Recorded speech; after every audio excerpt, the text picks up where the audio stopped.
Grumble and Growl on Oria TV.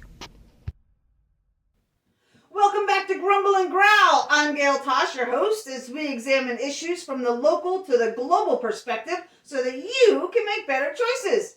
Tonight, we're going to discuss reproductive freedom and how the commanders of Gilead, those lying bastards on the Supreme Court, overturned Roe v. Wade. You know, the same ones who said under oath that Roe was codified law so they could get confirmed.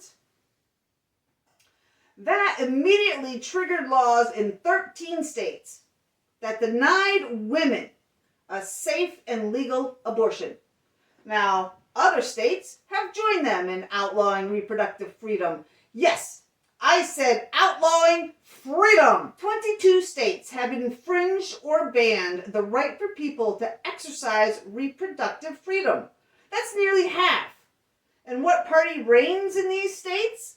Well, of course, the Republican Party, which tells its sheep they have freedom while constantly taking it away. If I had a handmaid's dress, I'd be wearing it right now.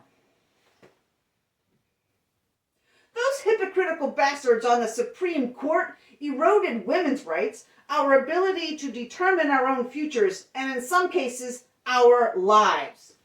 The U.S. currently has the highest maternal mortality rate than any other developed country. And it will only get worse as life-saving medical care is denied to people who need it. In poor communities, which are mostly black and brown, our maternal mortality rate is even higher. In 2018, black maternal mortality rates were more than twice that of white women. Now, our Constitution states, now, where is it? I have it somewhere. I can't find it right now. Never mind, you can find it online. So I'll paraphrase it. It says, we are all equal, and we have the inalienable rights of life, liberty, and the pursuit of happiness. It goes on to say that if we do not have access to those rights, it is our responsibility to change our government. Well, the bottom line is this. I think no one in their right mind wants these guys making decisions about what goes on inside their bodies. These decisions should be made by a person and their doctor. But that's not how it works here in America. These guys and these guys, none of whom are medical doctors, make the rules about medical procedures. And so the argument escalates, with morality pitted against morality as two sides strive to preserve life. The thing is, we have separation of church and state, so one religion's idea of morality has no place in our government, especially when the morality comes from a deceptive group of people that calls themselves pro-life, while voting for policies that destroy a person's chances at pursuit of happiness. One side erroneously called the pro-life movement, and the other sadistically called the pro-choice movement. The pro-life movement is deeply rooted in Christian religious philosophy, believing life begins at conception, making abortion murder and therefore a sin.